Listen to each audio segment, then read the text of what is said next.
On a cold February morning in 2003, the city of Denver stirred to life under a thin layer of frost. Cars moved sluggishly across the icy streets, and the white breath of early commuters rose like smoke signals against the gray sky. But in a modest apartment just east of downtown, something was wrong. A young woman, 25-year-old Jennifer Markham, hadn't returned home. Her boyfriend, Kason Chaffin, had been calling her phone for hours. Each time the call rang out until voicemail picked up with Jennifer's soft, clipped voice. She'd left the day before, dressed simply, saying she was heading to the airport. Not for a flight, at least not that anyone could confirm, but for a meeting. She mentioned it would be quick, a business opportunity, a new job maybe. She needed the income. She needed to start over. But now it had been more than 24 hours. Her car was still parked outside her apartment. Inside, everything was in place. The coffee machine was unplugged, her purse was missing, and the bed was untouched. There were no signs of struggle, no broken glass, no forced entry. But the stillness was suffocating. Jennifer Markham was not the kind of person to vanish without a word. A former dancer at Shotgun Willie's, she had recently been trying to move away from that world. Her boyfriend had been incarcerated, and she had been supporting herself with small jobs while awaiting his release. There were complications in her life, financial strain, emotional fatigue, but there had never been signs she intended to run. The first police report listed her simply as missing adult female. Routine, no evidence of foul play, no panic. But something didn't sit right with the detectives who spoke with her friends and family. Jennifer had made a phone call the day before she vanished. She told her friend she was meeting someone connected to her boyfriend's case. The name she gave was Joe, no last name, just Joe. She said he had ties to the FBI, that he could help her. The details were hazy, but what was clear was the change in her voice. There was hesitation, uncertainty, something that sounded like fear. The last confirmed sighting of Jennifer was in the early afternoon of February 17th. Surveillance footage at a gas station near her apartment caught a grainy image of a woman matching her description. She was alone, calm. She purchased a bottle of water, got into her car, and drove off. She was never seen again.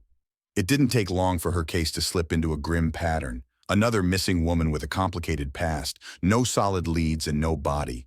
But behind the scenes, questions started to pile up. Why had she trusted this man named Joe? What kind of power did he have over her?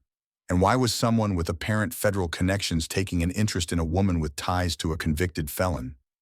The case quietly stalled. No witnesses came forward, no activity on Jennifer's bank accounts. Her phone stopped pinging within hours of her disappearance.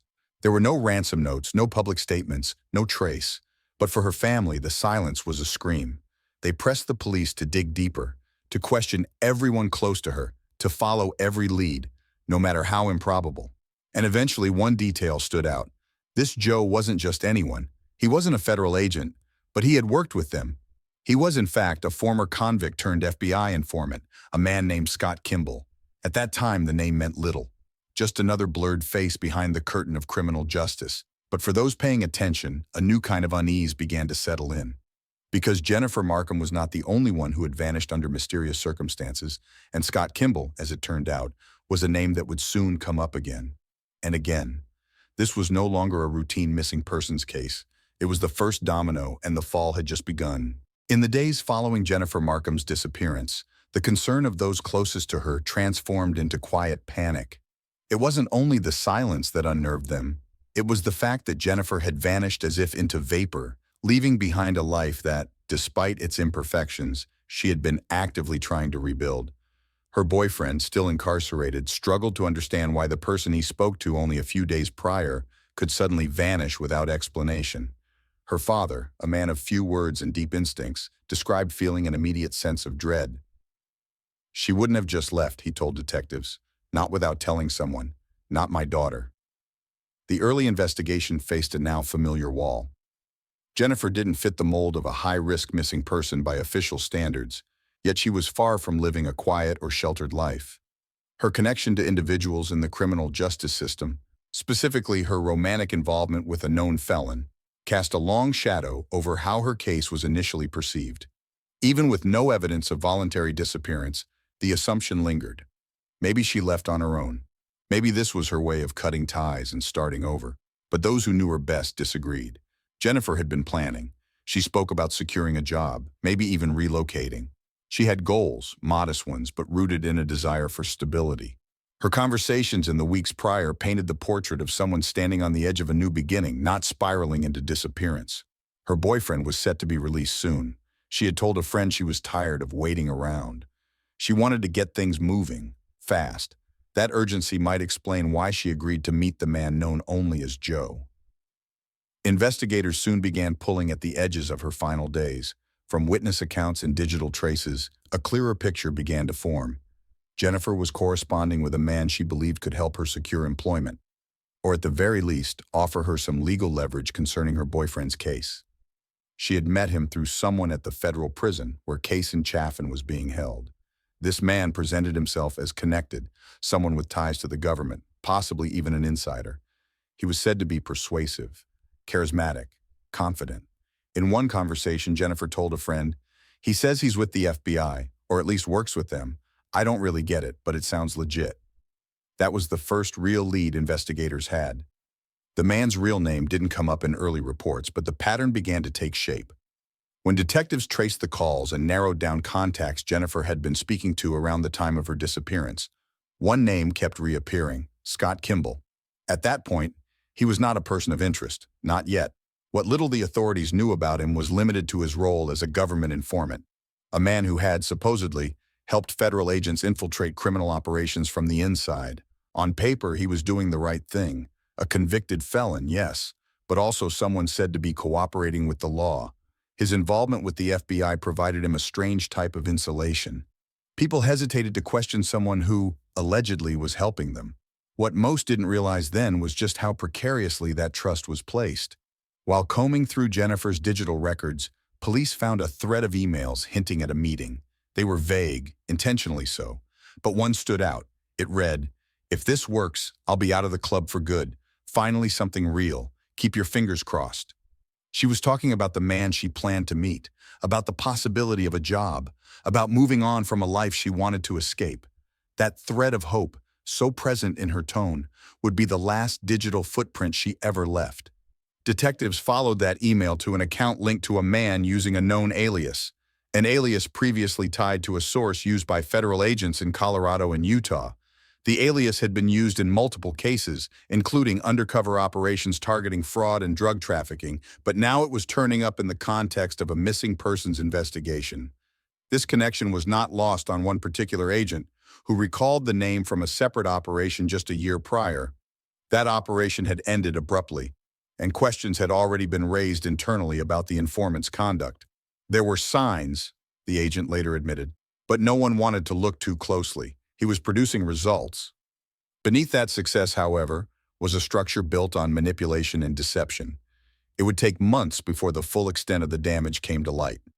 But even in those early days, as detectives struggled to connect Jennifer's sudden disappearance with a man they barely knew, a deeper discomfort began to settle in. Because Jennifer wasn't the only one who had gone missing. In a small Montana town hundreds of miles away, a father was also asking questions about his daughter. Her name was Leanne Emery, young, spirited, troubled perhaps, but not the kind of person who would simply vanish. She had last been seen leaving her home with a man she'd met recently, someone who promised her excitement, money, and a clean slate. His name? Also Scott Kimball. Though the two cases hadn't yet been officially linked, the timing and the method bore disturbing similarities. Two women, both vulnerable in different ways, both lured by the promise of opportunity, both vanishing after meeting a man who positioned himself as their guide into something better, and both gone without a trace. At this stage, police couldn't yet prove a connection. There were no direct lines tying Scott Kimball to Jennifer's presumed fate. But the proximity of his name to both women's stories forced investigators to pause, to dig deeper, and to reconsider the credibility of a man the system had allowed to operate in its shadows. The truth was beginning to slip through the cracks, but only just. In missing persons investigations, the window for resolution narrows quickly. Leads cool, witnesses forget, evidence disappears. But in this case, something remained. An instinct, a hunch, a whisper beneath the surface that refused to be ignored. Jennifer had believed in second chances. That belief cost her everything. And somewhere out there, The man she trusted was still moving freely, still speaking in half-truths, still convincing people he was on their side. But the ground beneath him was starting to shift. It was the end of January 2003 when Greg Emery realized something was wrong. The last time he had heard from his daughter, Leanne, her voice carried a mix of defiance and fragility. She wasn't the type to sugarcoat anything. Her honesty, sometimes too raw for her own good, was part of what made her unique. At 24, Leanne had already weathered more than most women her age. Years of personal battles, a few brushes with the law, and the scars of a complicated past had hardened her edges. But underneath all that was still his daughter. And daughters don't just disappear without saying goodbye. Greg had been trying to reach her for days. Her phone rang once, maybe twice, before cutting off. No voicemail, no messages, no activity on her social accounts. At first, he told himself she needed space. They'd argued, like they always did, about her decisions. He wanted her safe. She wanted independence. But even in her darkest moments, she had never gone completely silent.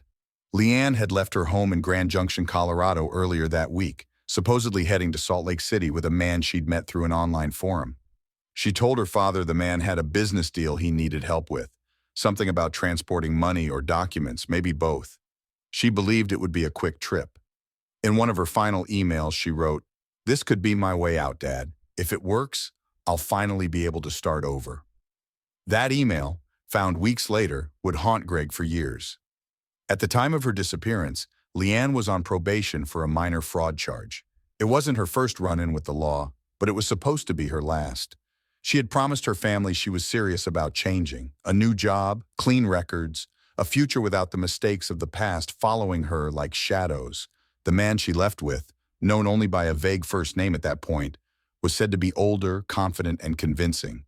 He told Leanne he had ties to powerful people. He said he was connected to federal law enforcement. He offered her protection, money, and the promise that she wouldn't have to look over her shoulder anymore. For someone like Leanne, who'd grown accustomed to instability and judgment, that kind of promise was magnetic and dangerous. 2 weeks after she vanished, her family filed a missing persons report. The case didn't receive widespread attention at first. She was an adult. She had a record. There was no proof she hadn't simply chosen to disappear. But the officers who took the report made note of the same gut feeling that had followed Jennifer Markham's disappearance weeks earlier. Something didn't sit right. Her name, her face, her story, they didn't make headlines, not then. But her father refused to let her vanish quietly. He made phone calls, knocked on doors, reached out to media outlets. He spoke to friends, even those he hadn't talked to in years. He chased rumors and hunches. And in doing so, he stumbled onto something chilling. Another woman, Jennifer Markham, had gone missing under similar circumstances. The timing, the location, even the type of man they had last been seen with shared eerie parallels. Both women had hoped for change. Both had placed trust in someone who claimed to have connections. Both were gone. Still, law enforcement didn't draw immediate connections between the two cases. The geography was wide. The circumstances, while suspicious, lacked concrete evidence of a crime. And yet, buried within reports from both cases was one common thread: a man operating on the fringe of law enforcement, a name mentioned casually, a person of interest with government access. That name was about to surface again. Leanne's car was found abandoned weeks later in a rural area near the Utah border. It was unlocked, the keys missing. Inside were her phone charger, a partially empty soda bottle, and a blanket she always kept in the back seat. There were no signs of struggle, no blood, no prints. It was as if she had simply stepped out and vanished into the brush. When officers checked surveillance footage from gas stations along her known route, one camera captured a truck matching the description of the vehicle her companion was said to be driving. The plate was obscured, the angle poor, but it was enough to build suspicion. Still, suspicion alone wasn't enough to open a criminal case. But Leanne's father pressed on. He submitted her information to every missing persons registry he could find. He pushed her story into advocacy groups that specialized in at-risk women. Eventually, her case landed on the desk of a detective in Utah who had recently received a file on a different missing woman, Jennifer Markham. For the first time, investigators began seeing patterns too obvious to ignore. 2 women, 2 disappearances, same time frame, same region, similar psychological profiles, both vulnerable, both in transition, both willing to believe in the possibility of redemption. And both had placed their trust in a man who portrayed himself not as a criminal, but as a savior, a guide, a man aligned with justice. But justice in this case was nowhere to be found. When Leanne's email records were finally accessed, they showed a series of cryptic messages, some with no clear sender, some routed through proxy servers. There were phrases like, "You're protected now," and "I'll take care of it." There were promises of safety. There was one final note, never sent, still in draft form. It simply read, "I don't know if I'll make it back. If something happens, look in the cave." At the time, no one knew what it meant. It would take months before that message made sense, months before the cave was found, months before anyone truly understood how carefully someone had constructed the illusion of help, only to turn it into a trap. By now, 2 disappearances had turned into something else, a potential pattern, a cycle, a predator using the very system meant to protect to carry out something far darker. Law enforcement was beginning to circle around a name. Investigators had started pulling at the threads of a man who slipped between the cracks of 2 worlds, criminal and federal. Someone with just enough charm to disarm, just enough authority to convince, and just enough time to disappear before anyone noticed what had been taken. Leanne Emery, like Jennifer, had placed her faith in the wrong hands, and those hands were beginning to leave fingerprints. By the time spring crept over the Utah landscape, Leanne Emery had been missing for nearly 3 months. Her name had faded from headlines that never really held her story to begin with. To most, she had become another unfortunate statistic, an adult who vanished, with too many possibilities to pin down and too little hard evidence to push forward. But behind the scenes, the urgency had not faded. Detectives in multiple jurisdictions, now cooperating after noticing disturbing similarities between the disappearances of Jennifer Markham and Leanne Emery, were quietly comparing notes. At first glance, their lives were unrelated. One from Colorado, the other from Montana. Different hometowns, different paths, but the timelines aligned with unsettling precision, and so did the promises that led both women into the hands of a man who claimed to offer them escape. That was enough to justify a closer look. In late April 2003, a break came not from a forensic lab, but from a worn topographical map folded into the glove compartment of a park ranger's truck in a remote part of Utah. The ranger, part of a small search and rescue team, had been helping local law enforcement comb through old mine shafts and caves scattered across the rugged terrain of the Book Cliffs, near the Colorado-Utah border. The effort wasn't guided by GPS data or digital surveillance. It was based on something more fragile: intuition, hope, and the echo of a message left unsent. A draft email recovered from Leanne's laptop had ended with a cryptic sentence: "If something happens, look in the cave." No name, no coordinates, just a cave, in a state filled with thousands of them. But the Book Cliffs region had long been known for its isolated hideouts and crumbling caverns used by hikers, hunters, and occasionally by people who didn't want to be found. One particular site, a narrow sandstone alcove halfway up a ridge, had been noted by hikers as having a foul odor described in a complaint sent anonymously to a state park's office. That odor, as searchers would discover, was not from animal remains. Inside the shallow opening, partially buried beneath a thin layer of rocks and loose brush, were the decomposing remains of a human body. The discovery halted everyone. There was no ID, no phone, no clothing recognizable enough to confirm identity, but a faded tattoo on the ankle, a small hand-drawn butterfly, was enough to send a jolt through one of the detectives present. Leanne had the same tattoo, done at 17 impulsively, as a sign of rebirth after a brief stay in juvenile detention. Her father had hated it, she had loved it. The body was recovered with the care afforded to victims whose stories had waited too long for someone to listen. It was taken to the state medical examiner, where confirmation arrived days later. Dental records, tissue samples, and finally, DNA testing sealed it. It was Leanne. The autopsy revealed a single gunshot wound to the back of the head, no defensive injuries, no signs of prolonged struggle. The medical examiner believed she had been killed shortly after her disappearance. No other significant trauma was found. Her death had been quick, calculated, clinical. The cave was examined with painstaking detail. Forensics teams combed through soil, rock fragments, even the ambient air inside the chamber. They found fragments of cloth embedded in the dirt, a single bullet casing, partially corroded but still readable, and tire tracks on the access trail leading up the ridge, a pattern consistent with a specific make of mid-sized truck commonly used by law enforcement and contractors alike. One oddity stood out. The area around the cave had been cleaned, not completely, not professionally, but deliberately. Brush had been used to cover the body. Loose stones appeared unnaturally stacked. Someone had tried to erase their presence without the finesse of experience. It wasn't a spontaneous crime scene, it was chosen. And that, more than anything, told investigators they were looking at a killer who had taken time. This was no accident. This was disposal. With Leanne's remains now confirmed and her cause of death ruled a homicide, detectives had what they needed to escalate the case. And that shift brought new eyes, including those from the federal level. A multi-agency task force formed quickly, still operating under the radar, with one question in mind: how many other women were out there? The connection between Leanne and Jennifer was no longer speculative. It was the thread holding the investigation together. But there was still no clear evidence linking either woman's death to a specific individual.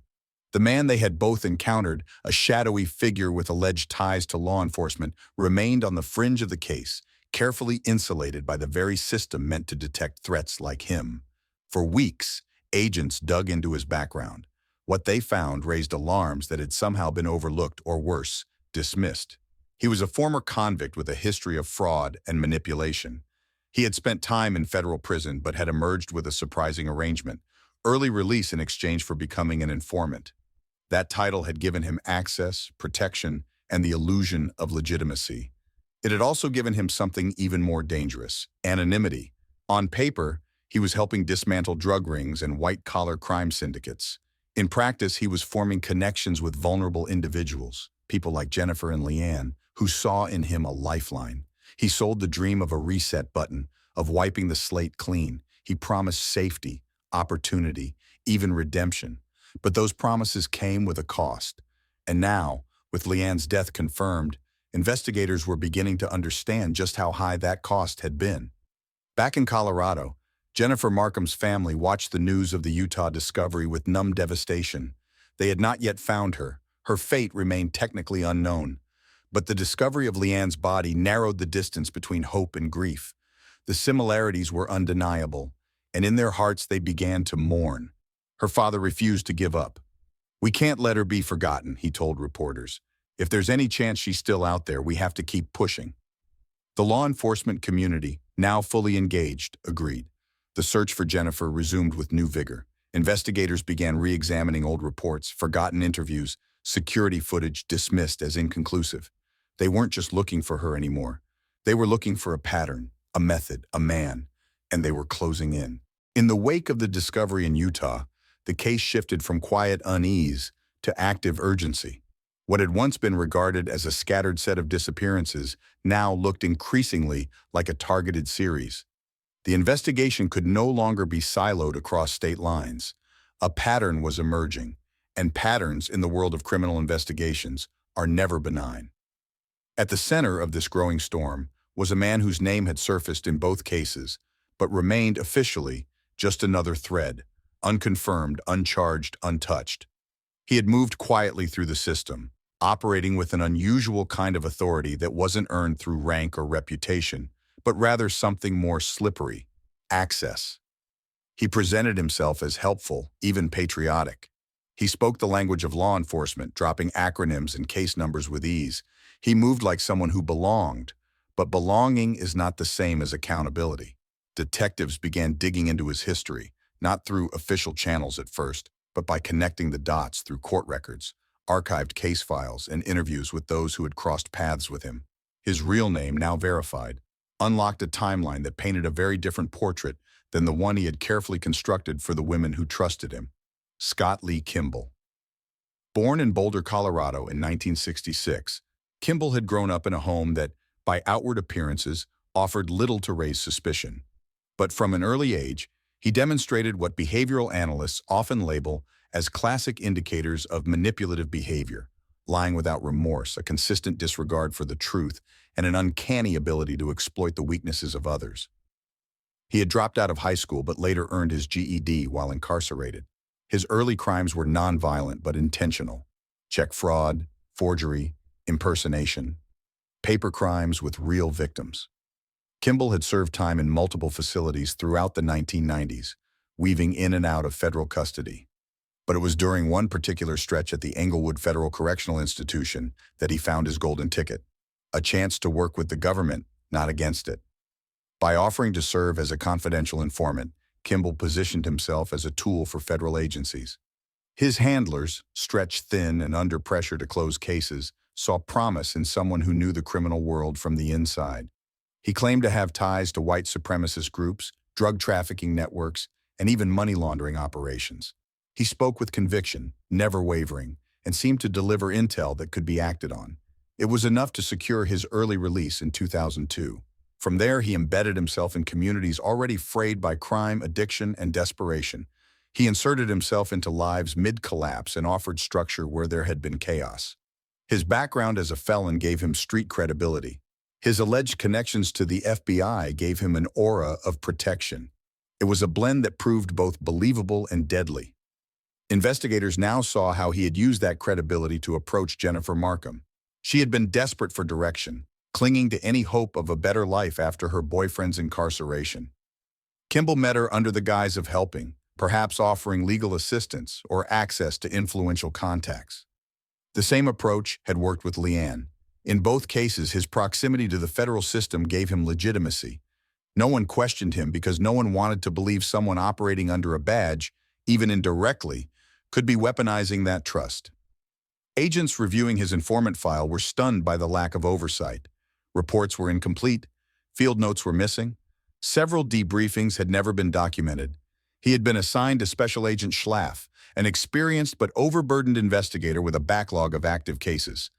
Kimball had delivered just enough information to appear useful, but not enough to warrant deeper scrutiny. One former FBI supervisor, speaking off record, later described the arrangement as a gamble that went unnoticed too long. He added, "He wasn't a ghost, he was just walking between cracks in a system designed to assume the best of its own assets." But the deeper investigators looked, the more disturbing the pattern became. Kimball had used at least 4 aliases in his operations, often slight variations of his real name: Joe Scott, Scott Morrison, Scott Kim. Each had been tied to financial records, rental agreements, and vehicle registrations in different states. In multiple cases, those aliases had surfaced in connection with people who had gone missing or had died under suspicious circumstances.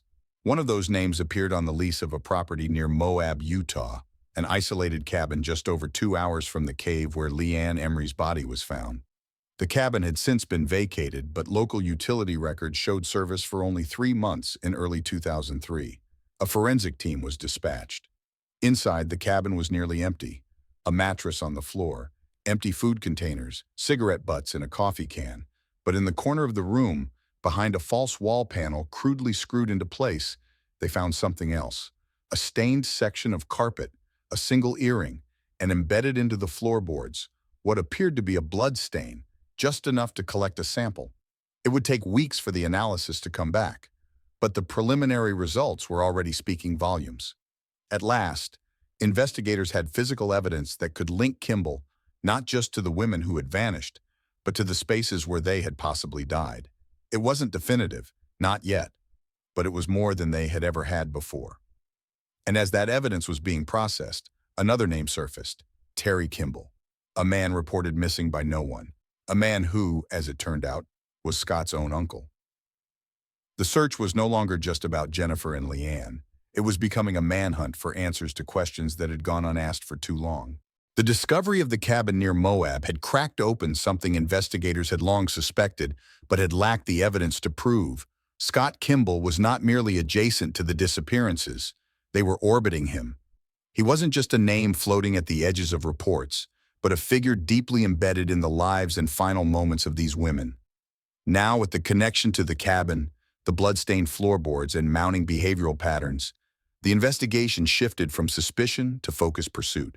But just as momentum began building, a name surfaced that pushed the case even further into uncharted territory, one that didn't come from missing persons bulletins or police interviews. It came from Kimball's own family: Terry Kimball. To many in law enforcement, the name meant nothing at first. There was no active missing person case tied to it. No one had filed a report, no media coverage, no search parties. But Terry Kimball was more than just a shared last name. He was Scott Kimball's uncle. And as investigators quickly learned, no one had seen him in months. The first tip came from a former landlord in Westminster, Colorado. He had recently rented out a small home previously leased to Scott Kimball. During the cleanup process, the new tenant had noticed something disturbing in the garage, a large old chest freezer pushed awkwardly against the back wall. It was sealed shut with duct tape and gave off a sour chemical odor that lingered even after the lid was pried open. The inside was empty, cleaned, bleached, almost too clean. Suspicious, the tenant called local authorities. When forensic teams arrived, they sprayed a blue fluorescent agent across the freezer's inner walls. Under UV light, a familiar signature emerged, smears and splatters invisible to the naked eye, now glowing with damning intensity. Blood. Lab analysis soon confirmed it belonged to Terry Kimball. This discovery flipped the narrative. Until now, the investigation had revolved around vulnerable women, those who could be manipulated, promised help, and isolated under the pretense of protection or opportunity. But Terry was different. He was family, an older man with no clear motive to vanish, no enemies, and no history of criminal behavior. What reason would he have to disappear without a trace, and why hadn't anyone reported him missing? When detectives located Terry's extended family, the answers were chilling in their simplicity. They hadn't reported him missing because they believed what Scott had told them, that Terry had moved to Mexico with a girlfriend. The story was vague, almost comical in its implausibility, but it was delivered with enough detail and consistency to convince those closest to him. Scott had handled Terry's belongings. He had shut down his utilities, forwarded his mail, and told family members not to worry if they didn't hear from him. "He's living off the grid," Scott had said. "He just needed to get away from everything." It was a lie, of course, but a strategic one. Disappearing a stranger is one thing. Disappearing a family member and convincing others it's normal is something far more calculated. This revelation prompted a re-examination of Kimball's movements throughout 2003 and 2004. Agents began tracing financial records, vehicle registrations, motel stays, and gas purchases, painstakingly reconstructing his travel footprint. What they found was disturbing in its scope. He had zigzagged across several western states, often under aliases, using cash and prepaid phones. He avoided routine, he avoided patterns, but in his effort to stay beneath the surface, he had inadvertently created a map of his intentions. In early 2004, transactions linked him to the purchase of a new freezer in Colorado. That same model and serial number matched the one found at the Westminster property. A hardware store clerk remembered him, not because of what he bought, but because of how he asked about the best way to seal a freezer tight to block out smell. It was becoming increasingly clear. This wasn't improvisation, it was preparation. Kimball's tactics, manipulation, isolation, redirection, had evolved. He wasn't just exploiting the system, he was studying it, learning what raised red flags and what didn't. He was careful not to use violence publicly. He never left behind a chaotic scene. His victims didn't die in a flash of rage. They vanished in silence, often with only the faintest trace of their existence lingering behind. What haunted investigators most wasn't just the body count, but the methodology.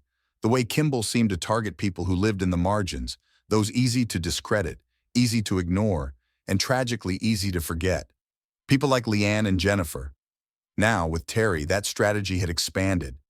If he could erase someone in his own family and do so without anyone raising a red flag, then the rules of who could be considered a victim had changed. Even more troubling was how long he had been able to operate while under supposed supervision. Kimball's position as an FBI informant should have placed him in regular contact with agents, but interviews revealed the disturbing truth. Oversight was minimal. Reports were sparse, contact infrequent. Agents, inundated with higher-profile cases, had relied on Kimball's own word to verify his movements and activities. He had gamed the system and done so with precision. Meanwhile, families of the missing were left in limbo. Greg Emery, Leanne's father, was vocal about the failures. In a public interview, he spoke with controlled anguish. "You think justice is something you can trust. You believe the system protects people.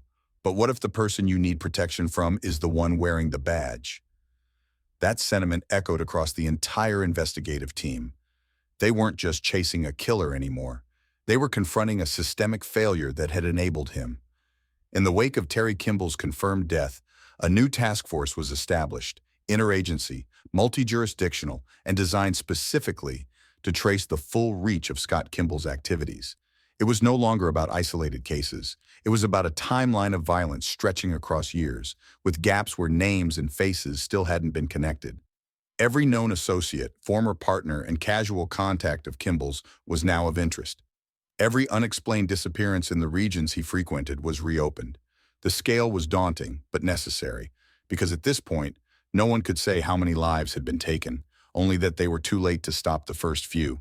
By mid-2004, the investigation into Scott Kimball had evolved from the narrow pursuit of a suspicious informant into the unearthing of a criminal network built not of accomplices, but of negligence, oversight, and misplaced trust.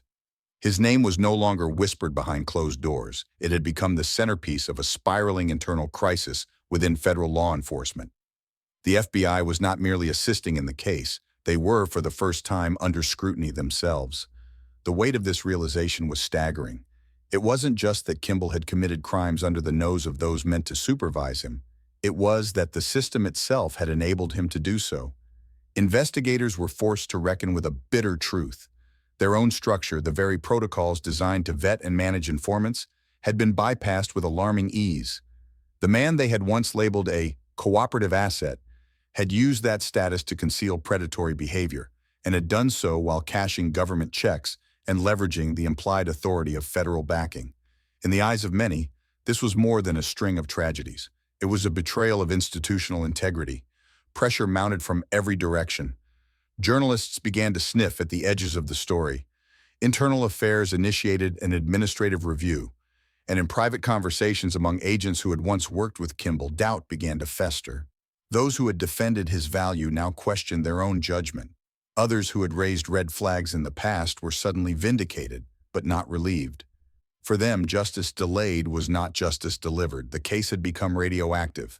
Behind the scenes, a special panel assembled to reconstruct the entirety of Kimball's informant activity. They began pulling every file, every debriefing note, every surveillance request associated with his name.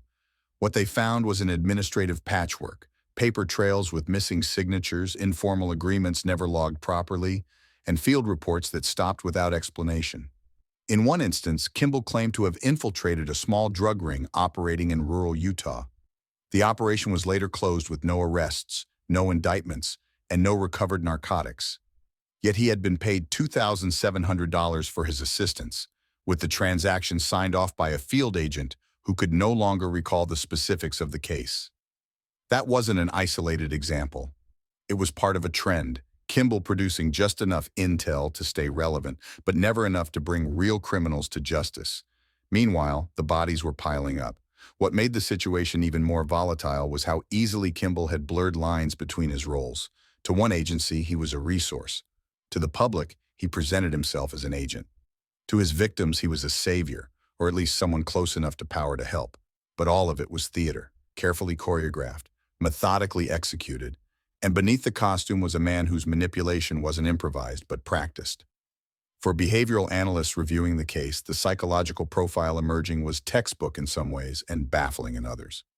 Kimball exhibited classic traits of antisocial personality disorder: chronic lying, lack of remorse, calculated charm. But what set him apart was the scale of his deceptions. Most con artists want money. Some want status. Kimball wanted control. His crimes were not merely opportunistic. They were orchestrated. He didn't just prey on desperation. He engineered it. In a particularly telling moment, a former friend of Leanne Emery came forward with a recollection that added chilling depth to this portrait. She remembered Leanne once saying, "He listens like he's already decided what to do with you." At the time, it had sounded like a compliment. In retrospect, it was a warning no one had heard, and now it was too late. As the scope of the investigation widened, law enforcement began to revisit every known contact of Kimball's from his post-release period. Among them were dozens of names that raised concern: former romantic partners, ex-business associates, even fellow informants. Some had been victims of fraud. Others had described troubling interactions, disappearances, threats, untraceable calls. A few were missing altogether. Not all of them would be found. For Jennifer Markham's family, this chapter of the investigation brought no closure. Her body had still not been recovered.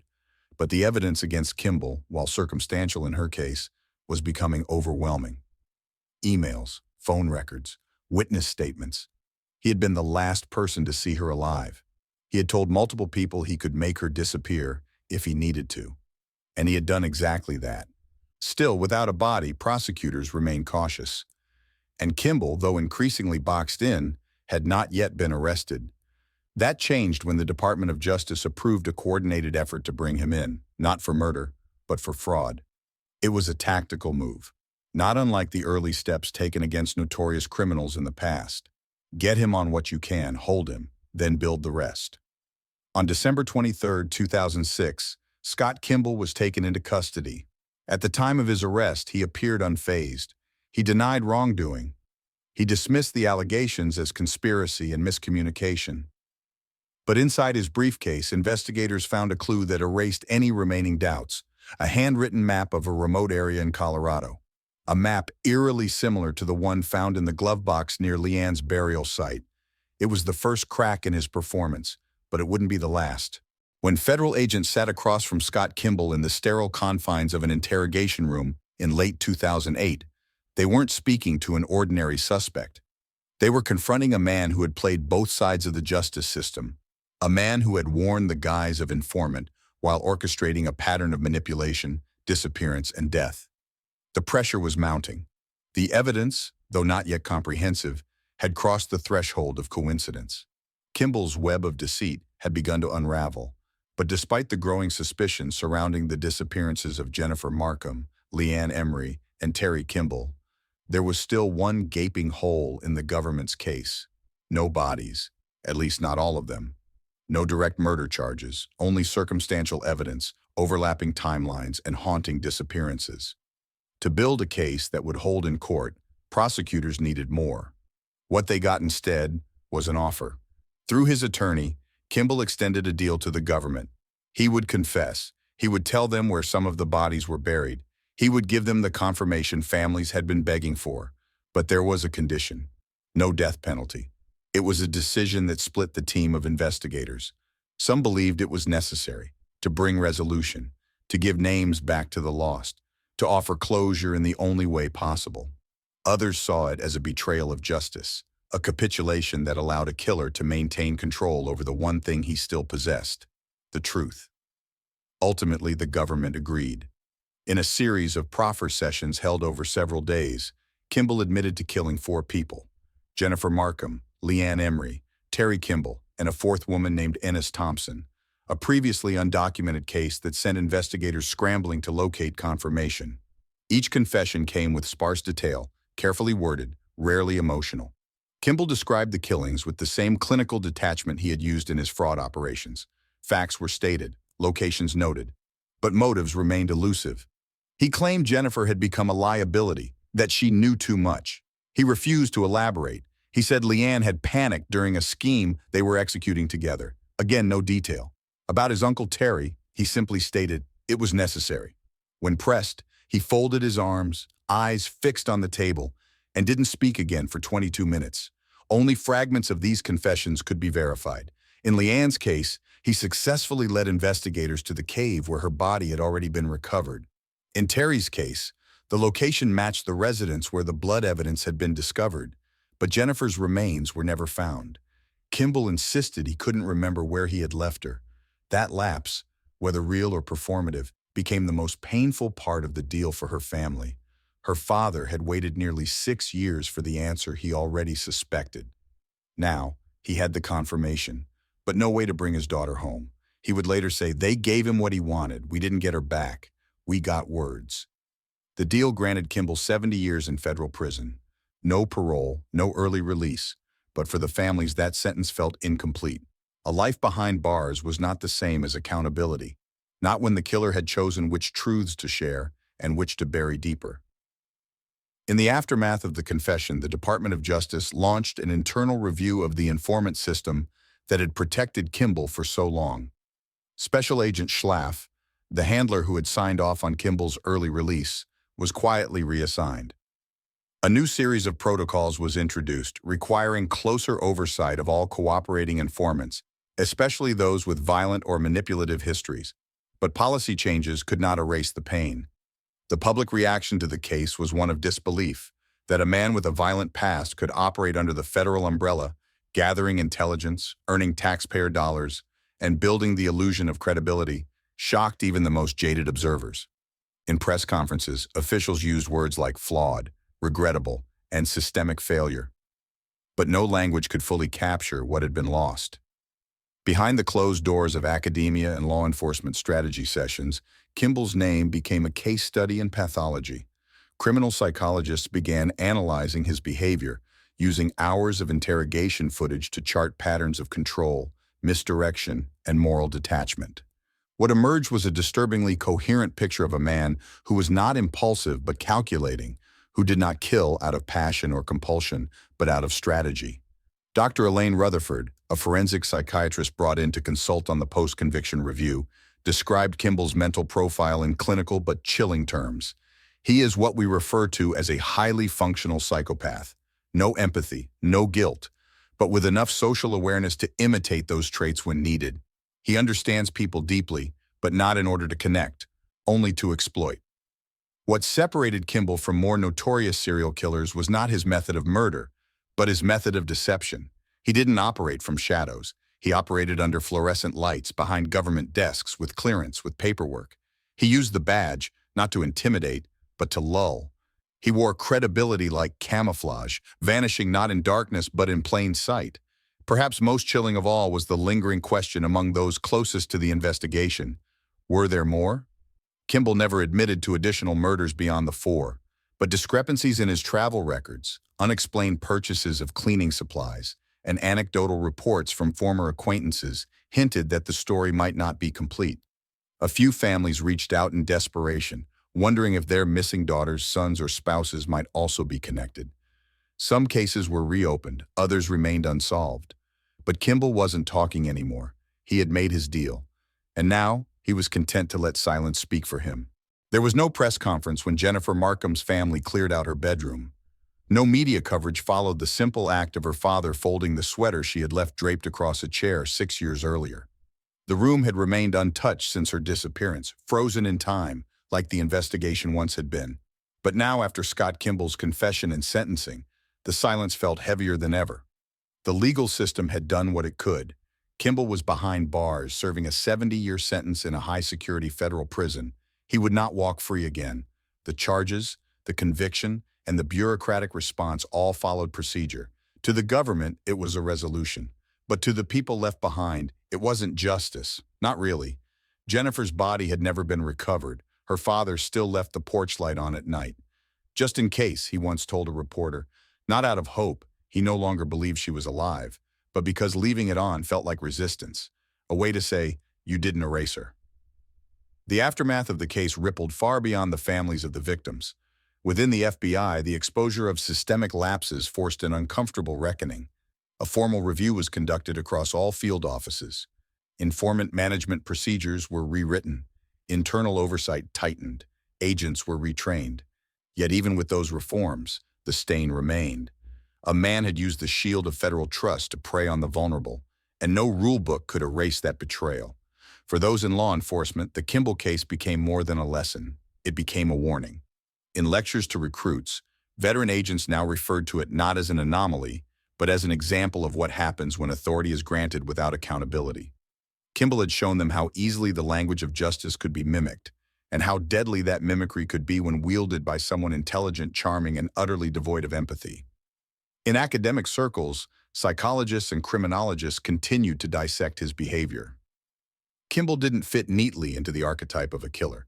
He wasn't driven by rage, compulsion, or psychosexual gratification. His crimes weren't explosive. They were calculated, functional, utilitarian. He killed because it served a purpose, because it removed obstacles, because it gave him control. One forensic psychiatrist summarized it simply: he understood how to vanish people, not just their bodies, but their presence. He turned human beings into liabilities to be managed. That realization echoed painfully through every interview with a victim's family. Each of them had trusted that law enforcement would protect their loved ones. Each had assumed that no one with a badge, or anyone claiming to work with those who carried them, could possibly mean harm. And each had learned the same devastating truth: trust is not immunity.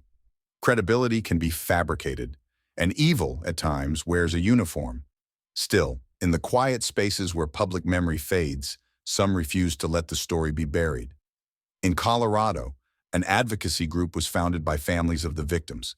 Their mission was direct: to push for national-level reforms in informant oversight, to provide legal support for families of the missing, and to remind the public that even in the most advanced justice systems, predators can, and do, slip through.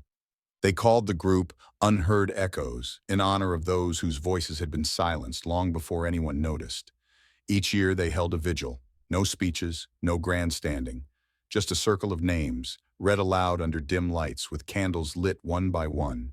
Leanne Emery, Jennifer Markham, Terry Kimball, Ennis Thompson, and beneath the spoken names, a moment of silence for the ones not yet found, the ones never formally linked, the ones whose families still searched.